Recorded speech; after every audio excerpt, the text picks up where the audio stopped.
ठीक है, तो इन्हीं दोनों मॉडल की बात करेंगे। देखो इन दोनों मॉडल में आपको डिफरेंस नजर आ रहा होगा, शॉर्टेजेस परमिटेड और यहाँ पर है shortages, sorry no shortages permitted and shortages permitted. तो इन दोनों मॉडल की हम बात करेंगे। तो ये वाला मॉडल हमने देखा था क्लासिकल ईओक्यू मॉडल। तो 90% चांस है कि न्यूमेरिकल इसी मॉडल से आ जाएगा। इस मॉडल को हमने डिस्कस किया था। सपोज ये मॉडल इनिशियली आपके पास स्टॉक है Q, this Q, Q quantity is denoting the stock stock level. तो सपोज आप 1000 आइटम आप क्यू की वैल्यू अगर 1000 है, तो सपोज आपने 1000 का ऑर्डर किया, स्टार्टिंग में आपकी इन्वेंट्री हो गई 1000, ठीक है। फिर उसके बाद धीरे धीरे टाइम के साथ साथ इन्वेंट्री स्टॉक आपका खत्म होता चला गया, माल आपका बिकता चला गया धीरे धीरे। कभी किसी दिन में 50 का माल बिका, किसी दिन 100, इन्वेंट्री आपकी जीरो पे आ गई। जीरो पे आई, आपने तुरंत ऑर्डर दे दिया, ऑर्डर किया, फिर से आपकी इन्वेंट्री फुलफिल हो गई, 1000 आइटम आपके इन्वेंट्री में आ गए। फिर से आपने कंज्यूम करना शुरू किया, इन्वेंट्री जीरो लेवल पे आ गई, एंड सो ऑन। तो ये साइकिल चलती रही। तो this model is called EOQ model. तो यहाँ पर एक एजम्पशन है, lead time is zero, lead time is zero. तो ये मैंने बताया था लीड टाइम क्या होता है। सबको समझ में आ रहा है ना? मैं थोड़ा सा तेजी से बता रहा हूँ क्योंकि ये सब हो चुका है, और आज बहुत सारे बच्चे ऐसे हैं कि जो फर्स्ट टाइम ज्वाइन कर रहे हैं, इसलिए मैं फिर से जल्दी से रिपीट कर देता हूँ इसे, ठीक है।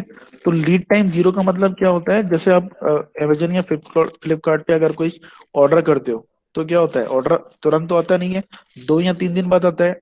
दो, 2 और 3 days is called lead time, ठीक है। जो 2 या 3 दिन होते हैं वो लीड टाइम कहलाते हैं। तो लीड टाइम यहाँ पर जीरो है। यहाँ पर जैसे आपने ऑर्डर किया, तुरंत ही आपका रिप्लेसमेंट हो गया। रिप्लेसमेंट क्या होता है, भर गया, मतलब स्टॉक आपका भर गया, दैट इज कॉल्ड रिप्लेसमेंट। फिर से आपका स्टॉक भर गया, दिस इज कॉल्ड रिप्लेसमेंट। तो यहाँ स्टॉक आपका फिर से 1000 हो गया, तो this lead time is zero.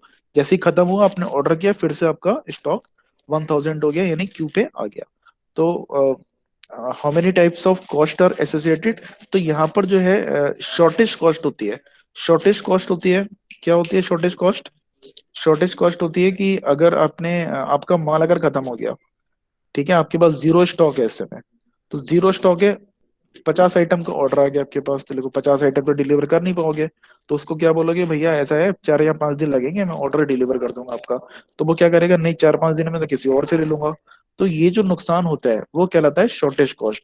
या फिर मे बी कई बार टर्म्स एंड कंडीशन ऐसी होती हैं कंपनीज में, वो क्या करते हैं कि अगर 3 दिन के अंदर मुझे नहीं मिला माल, तो मैं आपके इतनी पेनल्टी लगा दूंगा। कई बार जो परचेस ऑर्डर होते हैं उसमें टर्म्स एंड कंडीशन लिखी होती है, उसमें ये लिखा होता है कि भाई ये गुड्स अगर मुझे नहीं मिलेगा 3 दिन में या 4 दिन में, तो ये 2 या 3% की पेनल्टी आपको हर आइटम पे देनी पड़ेगी, एंड सो ऑन। तो this is called shortage cost. तो शॉर्टेज कॉस्ट इस मॉडल में हमने कंसीडर नहीं किया है, दैट C2 इज इनफाइनाइट, ठीक है। तो यहाँ पर हमने शॉर्टेज कॉस्ट की बात नहीं की है। इस मॉडल में क्या है, हमारा एक कॉस्ट है C3, C3 is ordering cost per order. तो ऑर्डरिंग कॉस्ट क्या होती है, कोई बताएगा मुझे, जो जिसने पहले लेक्चर में अटेंड किया था? सर जिस जिस कॉस्ट पर सर ऑर्डर किया गया जिस कॉस्ट पे ऑर्डर किया जाए ना, वो सर तो यूनिट स्टेशनरी कॉस्ट लगता होगी। है और हाँ, बैठाता है सर हम। स्टेशनरी वगैरह की, वेरी गुड। तो जो भी हमारा एडमिनिस्ट्रेटिव कॉस्ट होता है, तो हमने अगर कोई रॉ मटेरियल स्टोर डिपार्टमेंट वाला है, वो कह रहा भैया स्टॉक खत्म हो गया, उसने रिक्वेस्ट जनरेट करी, रिक्वेस्ट फोन किया उसको फाइनेंस वाले को, फाइनेंस वाले ने एक परचेस ऑर्डर बनाया, फिर आगे प्रोसेस हुआ, फिर मतलब टेलीफोनिक कॉस्ट है, इंटरनेट का खर्चा है, एडमिनिस्ट्रेटिव खर्चा है, 2-3 लोग तुमने अपॉइंट कर रखे हैं, उनकी सैलरी दे रहा हो, तो ये सब ऑर्डरिंग कॉस्ट में आ गया। एक ऑर्डर करने पे आपको कितना खर्चा हो रहा है, उसमें कुछ ट्रांसपोर्टेशन कॉस्ट आ गया, इधर उधर, एक तो हो गया यूनिट कॉस्ट। तो इसमें कभी कंफ्यूज नहीं होना है, unit cost and ordering cost ये दोनों अलग चीज है। यूनिट कॉस्ट अगर आपको आपको कोई 5 रुपए पे करने पड़ रहे हैं आपको पर यूनिट, ठीक है, तो ये तो अलग हो गई, लेकिन साथ ही साथ उसके साथ आपको 10 पैसे का खर्चा और हो रहा है हर यूनिट पे। इसको ऑर्डर करने में 10 पैसे का खर्चा और हो रहा है, तो वो ऑर्डरिंग कॉस्ट हो गई। तो ऑर्डरिंग कॉस्ट अलग है, यूनिट कॉस्ट अलग है। यूनिट कॉस्ट मतलब आइटम की कॉस्ट कितनी है, और अगर 1000 आइटम आप मंगा रहे हो, तो 1000 आइटम मंगाने में मे बी आपको 200 या 250 रुपए ऊपर से खर्च हो रहे हैं, तो that that expenditure is called ordering cost, ठीक है, उसमें टेलीफोनिक कॉस्ट आ गया, इंटरनेट का खर्च आ गया, सैलरी, फाइनेंस वालों की सैलरी आ गई, एडमिनिस्ट्रेटिव क्लर्क वगैरह की सैलरी आ गई। तो this is called ordering cost. Cost of holding one unit, तो ये cost of holding one unit in inventory, ये जो 1 to 8 अभी हमने बात करी, चोरी चकारी हो जाती है, बैंक में इंटरेस्ट लेते हैं, या फिर जो भी अभी 8 हमने कॉस्ट करी थी, उनको सम अप करने के बाद हम इन्वेंट्री कैरिंग कॉस्ट निकालते हैं, cost of holding one unit for a unit of time. यानी cost of carrying one unit, अगर यूनिट की कॉस्ट अगर 5 रुपीज है, तो एडिशनली इसी के ऊपर हमने निकाल लिया, सपोज 5 रुपीज, सपोज, या 1 रुपीज पर यूनिट टाइम। तो पर unit time it could be year, it could be month. ठीक है, ये सबसे इंपॉर्टेंट यही है। ये जो गलती होती है न्यूमेरिकल में, C1 लगाने में लगती है। तो पर यूनिट टाइम, इसकी जो यूनिट है, ordering cost, sorry, inventory carrying cost की जो यूनिट है, पर यूनिट टाइम। तो पर यूनिट टाइम मंथ में भी हो सकता है, ईयर में भी हो सकता है, वीक में भी हो सकता है, और डे में भी हो सकता है। आपको न्यूमेरिकल में यूनिट का बहुत ध्यान रखना पड़ेगा। अगर आप ईयर में लगा रहे हो सारी की सारी क्वांटिटी, तो ईयर में लगाओगे, और अगर मंथ में लगा रहे हो तो सारी की सारी पैरामीटर जो है वो मंथ में लगाओगे। तो अभी देखते हैं इसे न्यूमेरिकल में। तो जो भी एवरेज स्टॉक हमारे पास रह रहा है वो 1/2 Q × T। ठीक है, इसको मैं स्किप कर रहा हूँ, ये सब मैं बता चुका हूँ, वीडियो में अपलोड कर दूंगा। तो हमारे पास टोटल कॉस्ट कितनी होगी, C3, हमारे पास मतलब टोटल एक्सपेंडिचर कितना हो गया, ordering cost plus inventory carrying cost. तो उन दोनों को हमने प्लस करने के बाद कुछ डिफरेंशिएशन वगैरह किया, उसको मिनिमाइज किया। तो ये कुछ फॉर्मूले हमें याद रखने हैं। T0 is the time interval, मतलब साल में अगर 3 या 4 ऑर्डर करना है, तो वो T0 हो गया, कितने ऑर्डर आपको साल में करने चाहिए, ये फॉर्मूला याद कर लो। कितना क्वांटिटी ऑर्डर करना चाहिए, दूसरा फॉर्मूला हो गया, ये याद कर लो, this is called economic order quantity. ये ईओक्यू मॉडल है, and this EOQ is nothing but Q0। तो ये बहुत इंपॉर्टेंट है, आप मान के चलो इसका न्यूमेरिकल आएगा ही आएगा। EOQ model, EOQ stand for economic order quantity. ठीक है, विच इज Q0, और Q0 का फॉर्मूला होता है √2 C3R, where C3 is the ordering cost, purchasing order है, परचेजिंग कॉस्ट कितनी है, R is the rate of production, sorry, demand rate, rate demand rate. Demand rate क्या हो जाएगा, होगा कि सपोज 12,000 आइटम आपको चाहिए पर ईयर। ठीक है, तो ये हो जाएगा आर। तो आर की यूनिट यहाँ पर ईयर है, इसको पर मंथ में अगर मुझे कन्वर्ट करना पड़ेगा, तो 12 से मैं डिवाइड कर दूंगा, तो हो जाएगा 1200 आइटम पर मंथ। तो वट एवर जो भी रेट है, रेट आप या तो ईयर में लोगे, या मंथ में लोगे, या वीक में लोगे, एक पर्टिकुलर टाइम ड्यूरेशन में लोगे। तो ये एक इक्वेशन ये याद रखनी है, एक इक्वेशन ये याद रखनी है। टोटल कितना कॉस्ट आपको बियर करना पड़ेगा, मतलब इन द इन्वेंट्री मॉडल कितना कॉस्ट आपको बियर करना है, वो हो जाएगा आपका inventory carrying cost plus ordering cost. तो इन दोनों को प्लस करके ये फॉर्मूला आपको याद करना है, ये हो गया इक्वेशन नंबर 3। ठीक है, तो ये तो हो गया, this cost is associated with inventory. ठीक है, ड्यू टू द इन्वेंट्री। और टोटल कॉस्ट कितनी होगी, यूनिट कॉस्ट, मतलब 4 रुपए का आइटम अगर आप कहीं से खरीद रहे हो, ठीक है, 4 रुपीज का आइटम खरीद रहे हो, 400 आइटम खरीद रहे हो, तो 400, 4 चौक 1600, तो ये हो जाएगा 1600 रुपए, 1600 प्लस इन्वेंट्री की वजह से जो कॉस्ट दे रहा हूँ वो हो जाएगी √2 C1 C3 × R। समझ गए, इसमें कोई डाउट है तो पूछ लो, नहीं तो आगे बढ़े। टोटल वाली समझा दिए। देखो, एक तो ये हो गया हमारा, ये तो समझ में आ गया कि हमें किस टाइम इंटरवल में करना है, कितना ऑर्डर करना है, और उससे हमें ऑर्डरिंग कॉस्ट, ये हो गई हमारी ऑर्डरिंग कॉस्ट। ठीक है, और ये हो गई हमारी inventory carrying cost.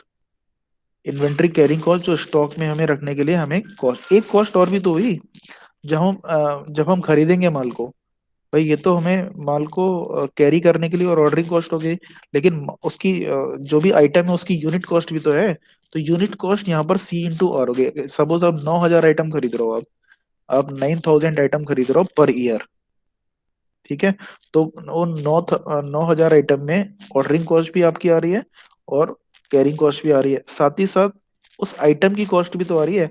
Late us say that C is the here C is 5 rupees per item, मतलब 4-5 रुपए का आइटम मंगा रहा हो, जो भी मंगा रहा हो। Suppose nut and bolt order कर रहे हो आप, कोई नट ऑर्डर कर रहे हो या बोल्ट ऑर्डर कर रहे हो, 5 रुपए का है। तो 1,000 बोल्ट आपने ऑर्डर किए, तो 5 रुपए का जो बोल्ट है, तो 1,000 की कीमत कितनी हो गई? 1,000 इंटू 5 इज इक्वल टू 5,000। ठीक है, तो सी आर क्या हो गया? 5,000। तो ये तो हो गई। 5,000 रुपये तो आपको देने ही देने, ये तो आपकी ऑर्डरिंग मतलब प्रोक्योरमेंट कॉस्ट है। साथ ही साथ जब ऑर्डर करोगे कुछ पे करना पड़ेगा। 5,000 आइटम को अपने स्टोर पे रखोगे, सॉरी 1,000 बोर्ड को अपने स्टोर पे रखोगे, तो उसके लिए भी कुछ ना कुछ आपको पे करना पड़ेगा। ठीक है, तो ये तो हो गई हमारी √2 C1 C3 R ordering plus inventory carrying cost, और ये यूनिट कॉस्ट। ठीक है, तो पहला न्यूमेरिक का पहला फॉर्मूला, दूसरा फॉर्मूला, तीसरा फॉर्मूला, तीसरा और चौथे फॉर्मूले में कोई अंतर नहीं है, बस यूनिट कॉस्ट को हमने ऐड कर दिया है। ऐड हो ठीक है, जाएंगे। तो बस ये 3 फॉर्मूले आपको याद रखने हैं ईओक्यू मॉडल में। ठीक है, आगे बढ़े। तो ये न्यूमेरिकल मैंने कराया था, इसको मैं सीधा आंसर दिखा देता हूँ इसका। इसमें देखो आर की वैल्यू कितनी है? 12,000 यूनिट पर ईयर, यानी डिमांड कितनी है? एक साल में उसे 12,000 आइटम चाहिए कंपनी वाले को। ठीक है, तो मतलब इतनी कस्टमर की डिमांड है, the demand is fix and known and the shortage cost is assume to be infinite, यानी C2 की वैल्यू इनफाइनाइट है, वो इस मॉडल में नहीं आएगा। इन्वेंट्री होल्डिंग कॉस्ट इज 0.20 पर minute per month and ordering cost is पर ऑर्डर इज 350 रुपीज।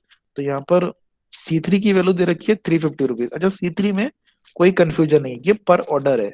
C3 मतलब ऑर्डरिंग कॉस्ट, ये पर ऑर्डर है, इसमें कोई कंफ्यूजन नहीं होता है। C1 की जो वैल्यू होती है यानी इन्वेंट्री कैरिंग कॉस्ट, ये क्या है? 0.20 per unit per month, per unit per month. ठीक है, तो हमें फॉर्मूले में हमें कौन कौन सी चीजें चाहिए? आप फॉर्मूला देखो, C3 C1 और R, ये 3 चीजें हमें पता चल जाए, C1 C3 और R। तो हम जो भी पूछा गया निकाल लेंगे। इस फॉर्मूले में देखो, सेकंड फॉर्मूले में C3 C1 एंड R, तीसरे फॉर्मूले में क्या है? C1 C3 and R। तो इन मतलब अगर हम ईओक्यू मॉडल की बात कर रहे हैं, पहले मॉडल की बात कर रहे हैं, तो ये 3 पैरामीटर हमें पता चल जाए, जो भी पूछा जाएगा हम आराम से निकाल लेंगे। ठीक है, तो पहले इसने क्या पूछा? Optimum lot size. क्यों ना, अच्छा इसमें सबसे पहले जो हमें ध्यान देना है, C1 की जो वैल्यू है, ठीक है बहुत ध्यान से सुनना आप सब लोग, C1 की जो वैल्यू है पर मंथ है, और जबकि डिमांड रेट कितना दे रखा है हमें? पर ईयर। तो या तो इसे मैं पर मंथ में कन्वर्ट कर लूं, या फिर इसे पर ईयर में कन्वर्ट कर लूं।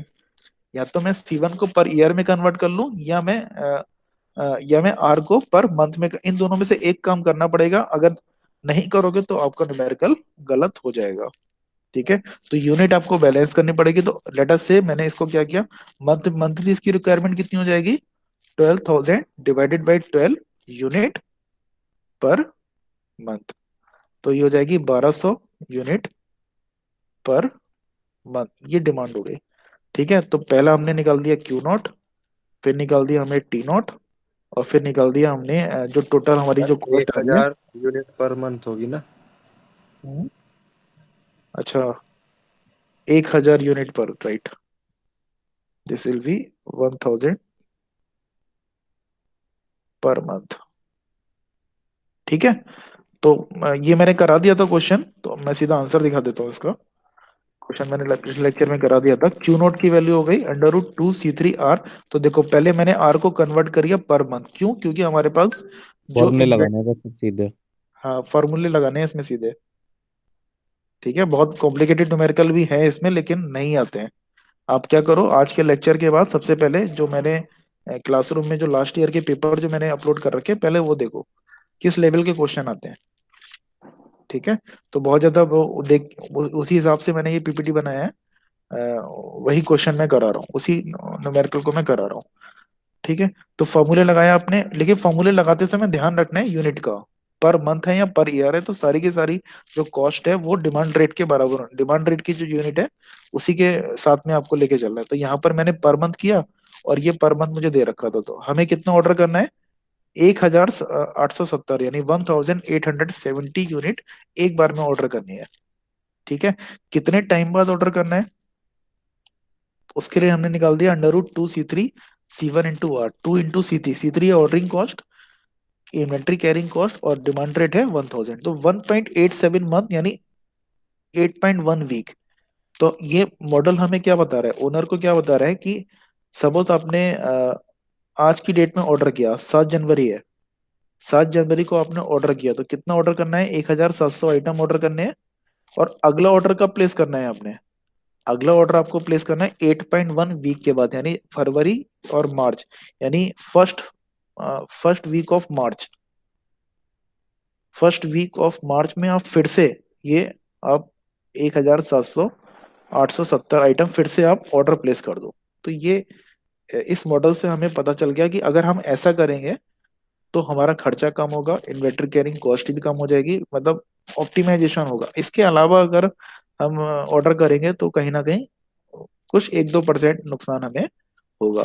तो टोटल खर्चा कितना आएगा, √2C1C3R, ठीक है, वो क्या 4490 पर ईयर। अगर इसी क्वेश्चन में दे रखा होता कि एक आइटम की कीमत 5 रुपए है, एक आइटम की कीमत अगर 5 रुपए है, तो टोटल कितना आ जाता, हमारा खर्चा आ जाता 5 इंटू कितना मैं ऑर्डर कर रहा हूँ, 12,000 ऑर्डर कर रहा हूँ पूरे साल में, प्लस 4,490, तो ये हमारी टोटल कॉस्ट हो जाती, जिसमें हमारी यूनिट की कॉस्ट भी आ जाती, और ये हमारा फैक्टर आ रहा है inventory carrying cost plus ordering cost. समझ गया भाई? सर एक बार 8.1 वीक कैसा है ये बता दो सर। क्या चीज? सर 8.1 वीक कैसा है ये बता दो सर एट एक में, बार। अरे मंथ में कर दो ना, 30 मंथ को वीक में कन्वर्ट कर लो, मंथ को वीक में कन्वर्ट कर लो। एक मंथ में कितने वीक होते हैं, 4। 4 वीक होते हैं। 1.87 को जरा 4 से मल्टीप्लाई करो, अच्छा 1 पॉइंट, देख लो कुछ लमसम में दे दिया होगा उसमें, करके देखो, अपने कैलकुलेटर निकाल लो सब लोग, ये और न्यूमेर के करने हैं।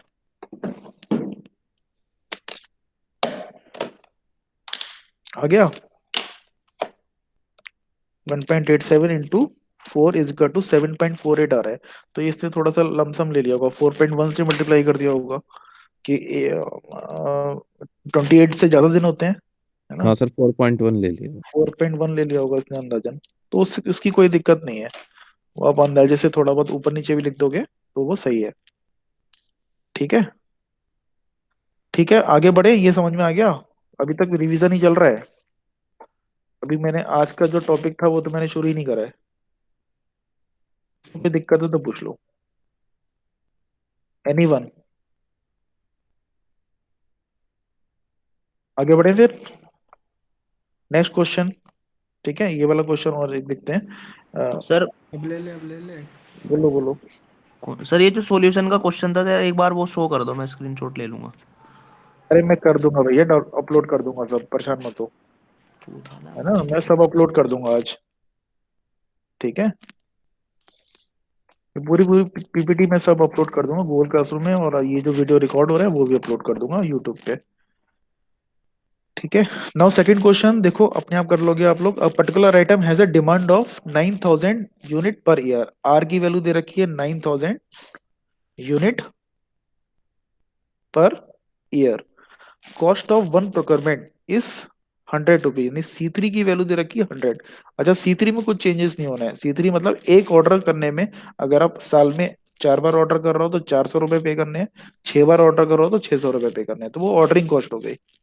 ठीक है, तो दैट इज पर ऑर्डर, C3 इज पर order. Cost per unit is 2.40 पर YouTube। ईयर। ठीक है, ये ना C2 नहीं दे रखा है, ये कॉस्ट पर यूनिट आइटम की कॉस्ट दे रखी है, यानी ये दे रखी है हमारी C। यहाँ पर जो C है ये C दे रखा है, C is equal to 2.40 rupees. नहीं, sorry sorry, you are right, holding cost है ये, कॉस्ट ऑफ यूनिट ये दे रखी है 1 रुपीज। यू आर राइट, ये होल्डिंग कॉस्ट दे रखी है 2.40 पर ईयर पर यूनिट। तो यूनिट की कॉस्ट के हिसाब से 2.40 ये हमें दे रखी है C1। C2 नहीं है, C2 है शॉर्टेज कॉस्ट, जो कि इस मॉडल की हम बात ही नहीं कर रहे हैं, हम शॉर्टेज कॉस्ट की बात ही नहीं कर रहे हैं, C1 और C3 की बात कर रहे हैं। जितने भी फॉर्मूले हैं वो सब C1 और C3 में है, C2 यहाँ पर आया ही नहीं है। C2 शॉर्टेज कॉस्ट है, अभी हम अगले मॉडल में उसकी बात कर रहे हैं। तो C1 की वैल्यू हो गई 2.40 per year, rupees 2.40 rupees per year. ठीक है, नो शॉर्टेजेस अलाउ, तो इसका मतलब हम मॉडल, पहले मॉडल की बात कर रहे हैं।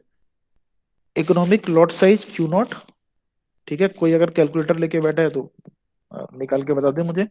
क्यू नॉट की वैल्यू हो जाएगी 2C3 R अपॉन C1,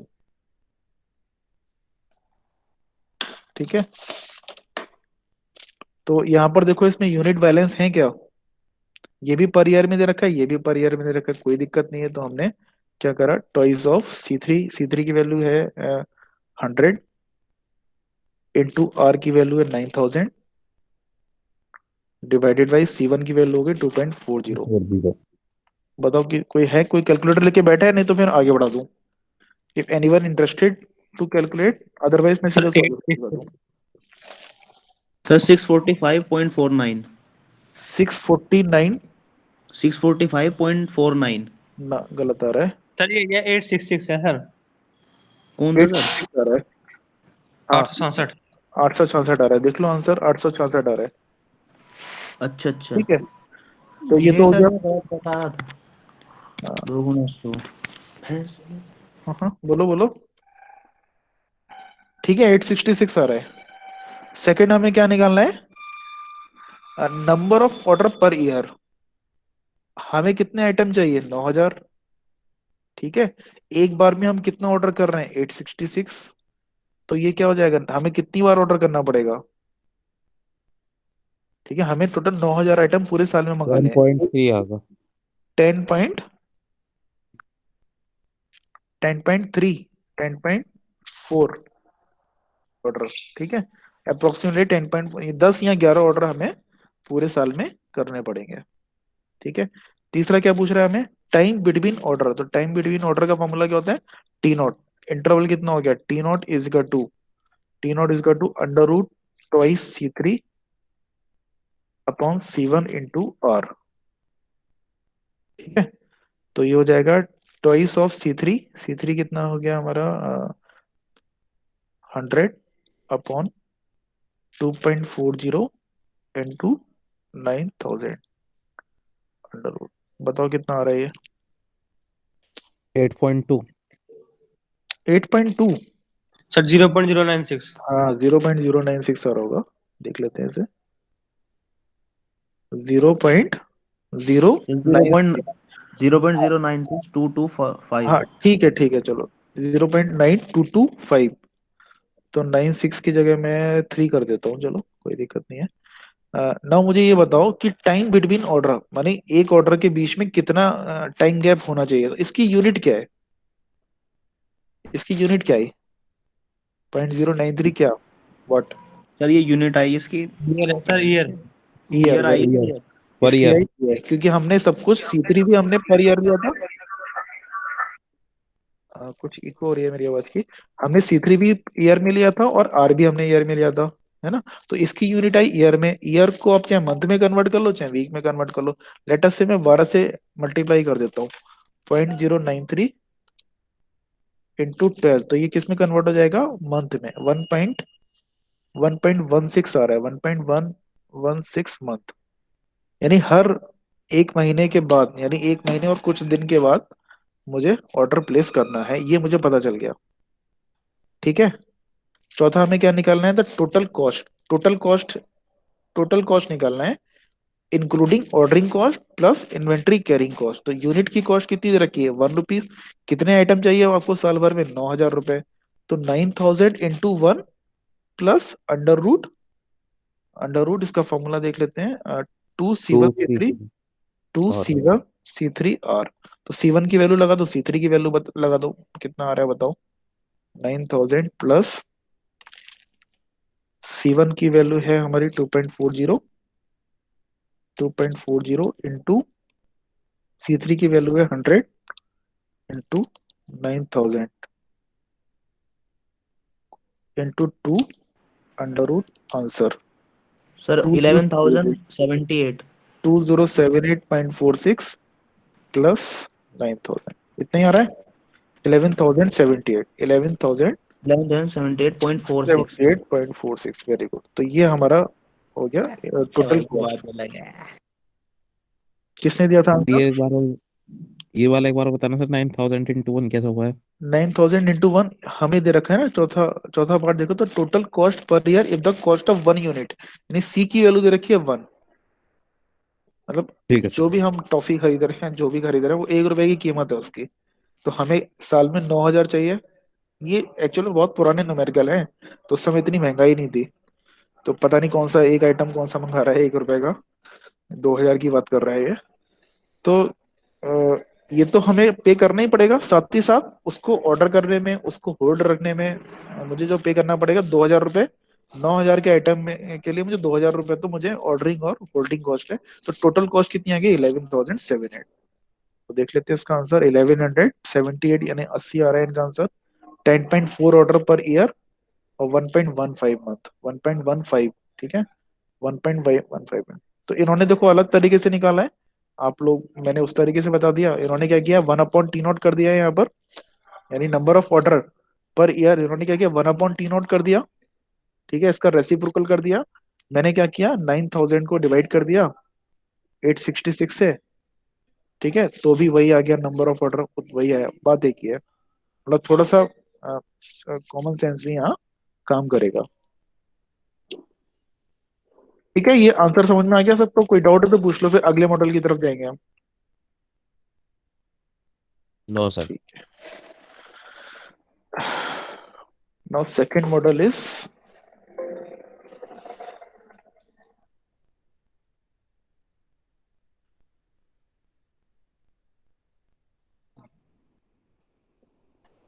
अच्छा इसमें कुछ और न्यूमेरिकल मैंने ऐड कर रखे हैं, वो मैं स्किप कर देता हूँ, आप लोग देख लेना, सब एक जैसी न्यूमेरिकल है।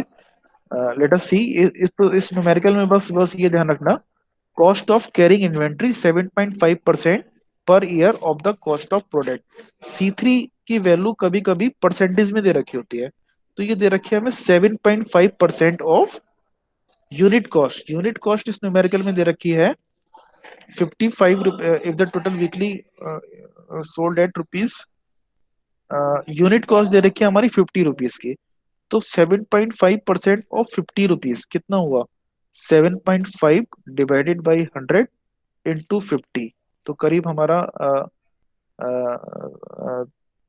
Three point 75। 3.75 रुपीज आ गया।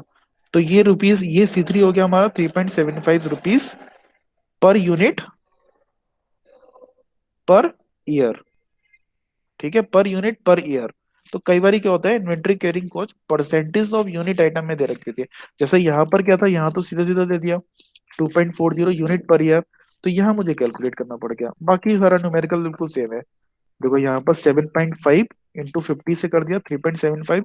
तो ये 3.75 तो मैंने निकाला पर ईयर, इसको इसने पर वीक में कन्वर्ट किया। पर वीक में इसलिए कन्वर्ट किया होगा क्योंकि जो डिमांड है वो इन्होंने पर वीक में दे रखी होगी, या जो भी है, आप पर वीक में कर लो चाहे पर ईयर में कर दो, वो आपके ऊपर है। ऐसा जरूरी नहीं है कि ये सॉल्यूशन मैंने शो कर दिया तो आप ऐसे ही निकालोगे, आप यूनिट में अपने हिसाब से एडजस्टमेंट कर सकते हो। बस इतना ध्यान रखना है, आर की यूनिट और C3 की यूनिट ये बिल्कुल सेम होनी चाहिए, चाहे पर वीक करो चाहे पर ईयर करो, डजेंट मैटर। इन्होंने पर वीक में कन्वर्ट कर दिया, और यहाँ पर पता नहीं क्यों करा इन्होंने, इसकी जरूरत थी नहीं। आप इसको 3.75 ही रहने देना, ठीक है, चाहे तो निकाल के देखो, इसकी जरूरत नहीं थी। Under root twice of C3 की वैल्यू हमारे पास है 75। और हमारे पास जो रेट है, अच्छा रेट जो है उन्होंने 4000 यूनिट पर वीक दे रखा है न्यूमेरिकल में, 4000 unit in every Monday to his customer. Okay, numerical में देखो क्या दे रखा है, stockist has to supply 400 unit of a product every Monday, मतलब हर वीक में उसे 400 आइटम चाहिए। जो डिमांड है उसकी हर वीक में 400 आइटम की है। तो इन्वेंट्री कैरिंग कॉस्ट हमने निकाली अभी 3.7 rupees per year per unit item. तो इसको मुझे किस में कन्वर्ट करना पड़ा, 3.75 divided by 52 rupees per week.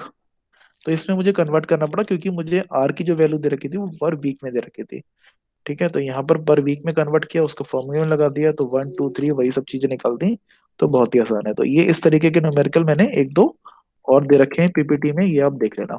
Now the next model is demand rate is uniform, replacement rate is infinite and shortage cost is allowed. तो यहाँ पर C2 की वैल्यू कुछ है, इससे पहले वाले मॉडल में क्या था, शॉर्टेज कॉस्ट वाज C2 और उसकी कोई वैल्यू नहीं थी, हमने इनफाइनाइट रख दिया था। यहाँ पर C2 की वैल्यू कुछ आ रही है।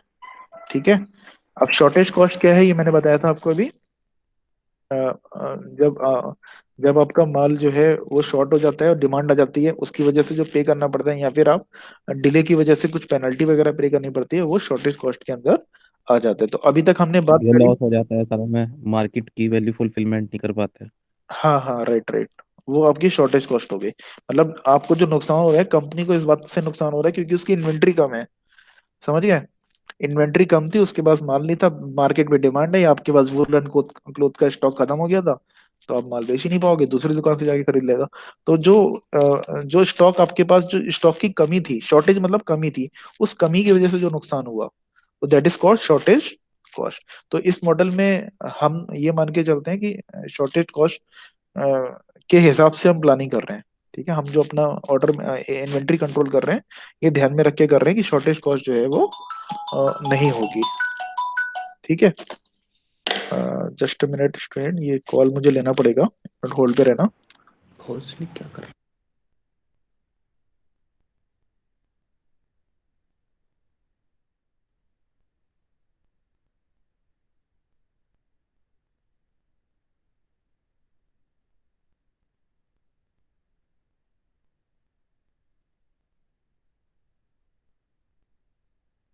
भाई पीओटी में कितनी यूनिट आ रही है? 7। 6 आ रही मेरा थी 10 आ भाई। रही है।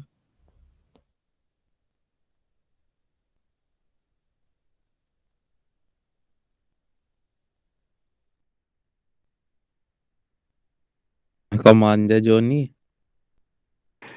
मैं कम बोल। 24 रिकॉर्ड घंटे हो तेरे गया, मुंह पे उनका जोनी बताता जोनी तो है। यार। और क्या हाल है समीर? बस दुआ है भाई तुम्हारी। मैं ना करता तेरे लिए दुआ। एक एक करके नहीं, सारे एक साथ बताओ अपने अपने। यार अभिषेक तू तो कम बोल रहा कर जरा। भैया रिकॉर्डिंग हो रही है, भाटिया अब तू। आगे क्या करो बच्चों, ये रिकॉर्डिंग डालूंगा मैं यूट्यूब पे, थोड़ा देर शांत रहा करो। मजा आ जाएगा सर। मजा क्या आएगा? हाँ, देखो मतलब ठीक है, अब जितने भी बच्चे हैं मैं क्या ही कहूँ। 40 लेक्चर मैंने अपलोड कर दिए, किसी टीचर ने करे नहीं है। और पूरा का पूरा मैंने 100% सिलेबस 40 या 42 लेक्चर में मैं खत्म कर दूंगा। और डिसअपॉइंटमेंट वाली बात यह है कि टोटल 80 बच्चों ने लाइक तक नहीं किया है, ना देखा है ना उसे लाइक किया है। तो तुम लोग वैसे ही हो, ऑनलाइन में भी वैसे ही थे और ऑफलाइन में भी वैसे ही हो। समझ रहे हो? फाइनल ईयर में आ गए, कोई इसमें कोई अंतर आया नहीं। यू आर ऑफलाइन, ऑनलाइन में जहां तुम्हारे पास अपॉर्चुनिटी थी अच्छे से करने की, वो भी नहीं किया। ओए लाइक कर दो यार यूट्यूब सारे। पे सर सब मोड ऐप यूज लाइक करते मत हैं तो करो। सर उसमें भी ये वाला ऑप्शन नहीं आता। हाँ, क्या नहीं सर आता? सब मोड ऐप यूज करते हैं, यूट्यूब का मोड यूज करते हैं, उससे सिर्फ डाउनलोड होता है, उसमें लाइक कमेंट शेयर ऐसा ऑप्शन नहीं आता। नहीं नहीं, पता नहीं मुझे इस बात का। चलो बाद में, अभी रिकॉर्डिंग हो रही है, बाद में डिस्कस करेंगे इसे, ठीक है। सर चलो मुझे लेट मी कंप्लीट दिस, ठीक है, करते हैं बाद में बात। तो यहाँ पर बस देखो इतना अंतर है, remand replacement rate is infinite, shortage cost is allowed. तो यहाँ पर बस आर वही रहा, C1 भी वही रहा, cost of holding per item per unit time, shortage cost per unit time. C two यहाँ पर ऐड हो गया, जैसे हमारा होल्डिंग कॉस्ट था पर यूनिट टाइम, ऐसे ही शॉर्टेज कॉस्ट भी पर आइटम, यानी पर यूनिट टाइम वही रहा। बस शॉर्टेज कॉस्ट की यूनिट बिल्कुल सेम है, उसी तरीके से जैसे होल्डिंग कॉस्ट की थी, पर यूनिट मतलब 1 रुपए, मतलब हर आइटम की कॉस्ट पे पर ईयर पर यूनिट टाइम कितना आपको पे करना पड़ रहा है, वो शॉर्टेज कॉस्ट आ गया।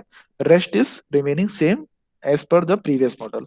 ठीक है, तो ऑर्डरिंग कॉस्ट होगी per order, C3 ordering cost remain same, Q की वैल्यू वही रही, Q is two R in two T, ये हमने देखा था डेरिवेशन में।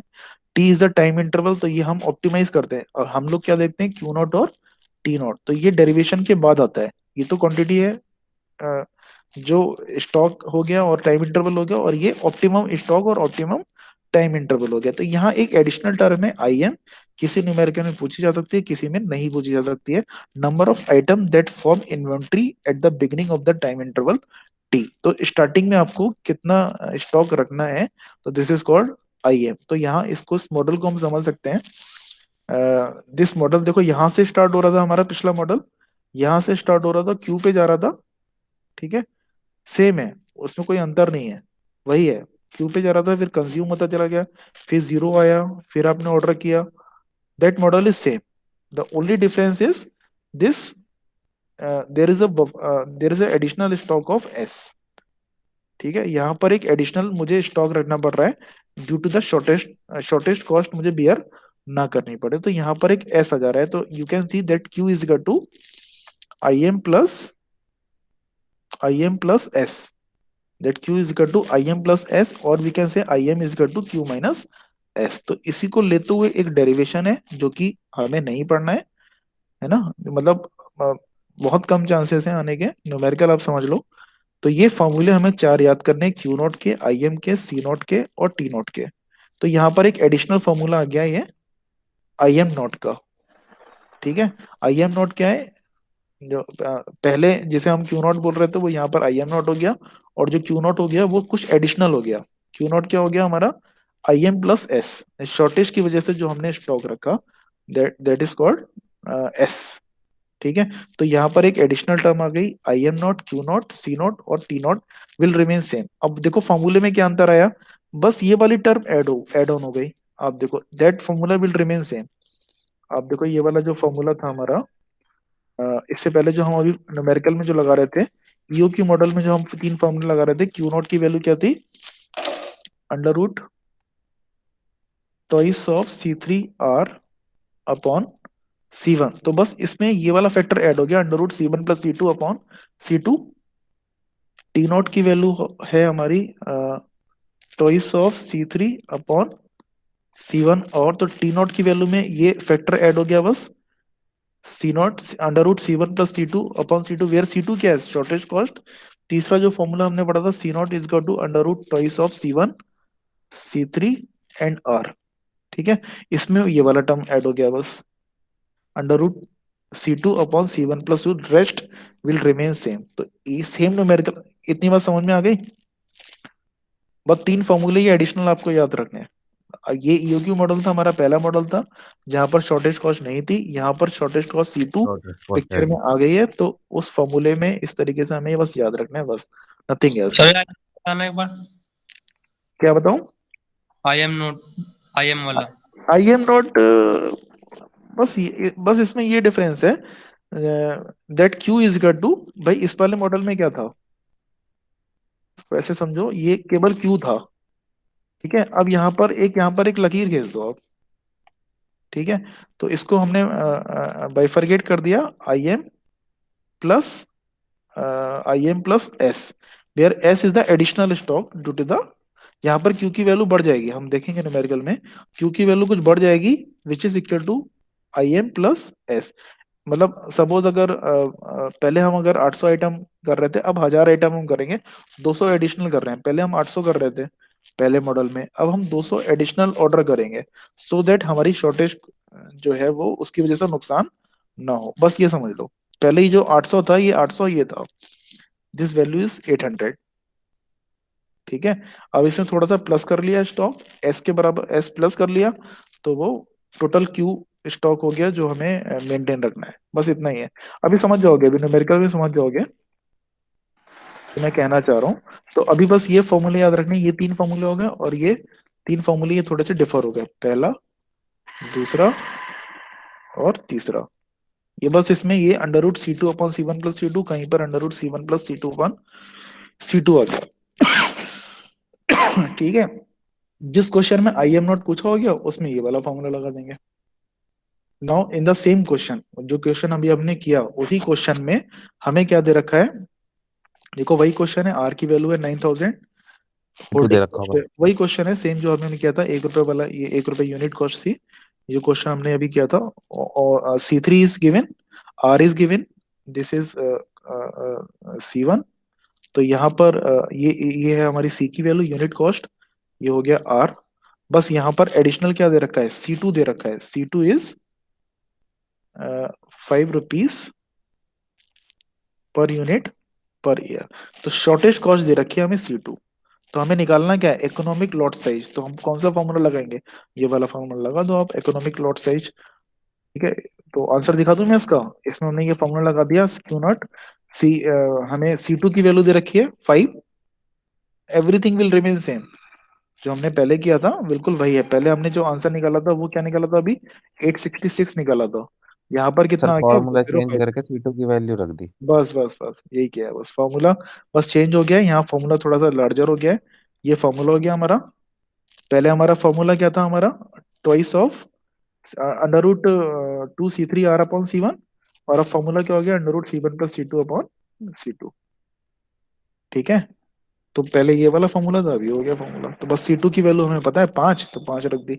हमें यूनिट का ध्यान रखना है, C2 की वैल्यू को पर मंथ दे रखी है, तो हम पर ईयर में हमें कन्वर्ट करना पड़ता है उसे। तो पहले हमारा जो आंसर आ रहा था वो कितना आ रहा था, तो अभी हमने जो क्वेश्चन किया उसमें आंसर कितना आ रहा था हमारा, 866। ओके, वो चला गया वो। ये आंसर कितना आया था, देखो ये वाला क्वेश्चन ना 866 आ रहा था।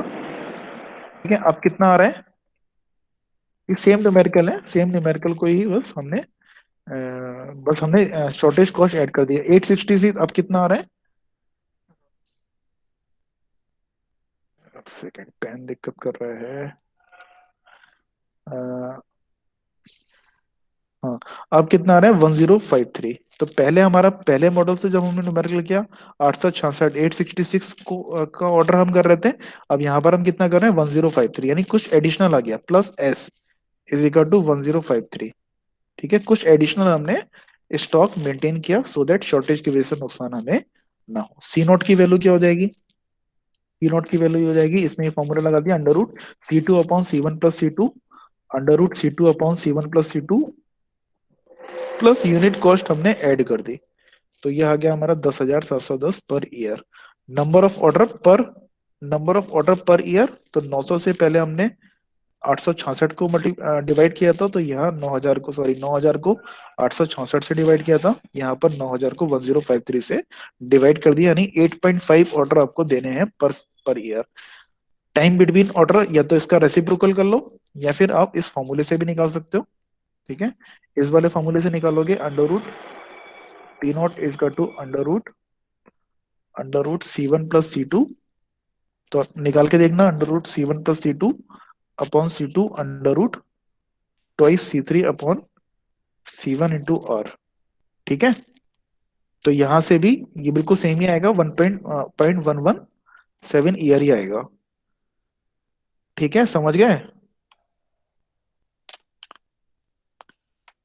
समझ गए या ऊपर से निकल गया, फिर से आ बता, गया सर। सर फिर से बता दो बता। फिर से। ये सर आ गया सर। ठीक है, मैं फिर से बस बता देता हूँ।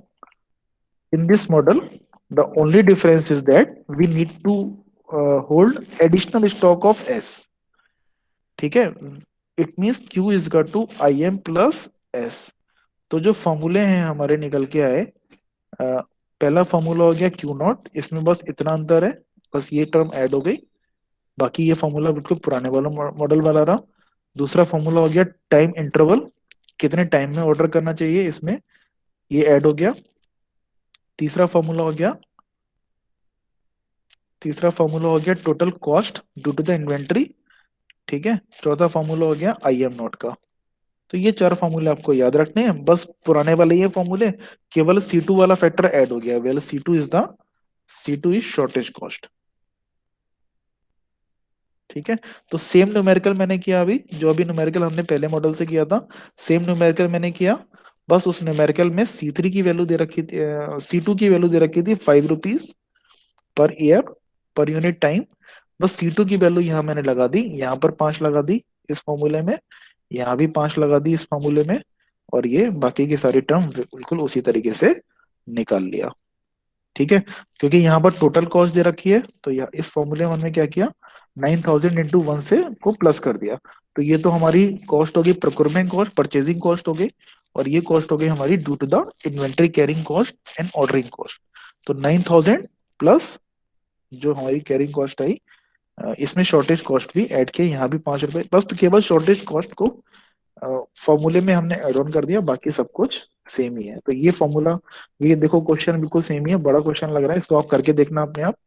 आर की वैल्यू दे रखी है, C3 की वैल्यू दे रखी है, अगर इतना ये चारों टर्म पता चल जाए, पिछले वाले मॉडल में क्या था, हमें आर पता चल जाए, C1 पता चल जाए और C3 पता चल जाए तो कुछ भी हम निकाल सकते हैं। बस इस वाले मॉडल में क्या है, हमें C2 और पता चल जाए, बस तो सारे फॉर्मूले हम लगा सकते हैं। ये चार टर्म हमें पता चल जाए, जो भी पूछा जाएगा हम निकाल लेंगे। ठीक है, तो इस न्यूमेरिकल में, इसको न्यूमेरिकल को ट्राई करना, मैं आपको बता दूंगा अभी, मतलब अपलोड कर दूंगा मैं इसको, ट्राई करना। वही है बिल्कुल सेम, ये चार टर्म पता चल गई, you can put the direct formula. IM not भी पूछा गया है इसमें, कॉस्ट हो गई, टोटल कॉस्ट हो गई, ये सब आपको निकालना, सीधा फॉर्मूला बेस्ड क्वेश्चन है। ठीक है, तो from my side this inventory model is finish.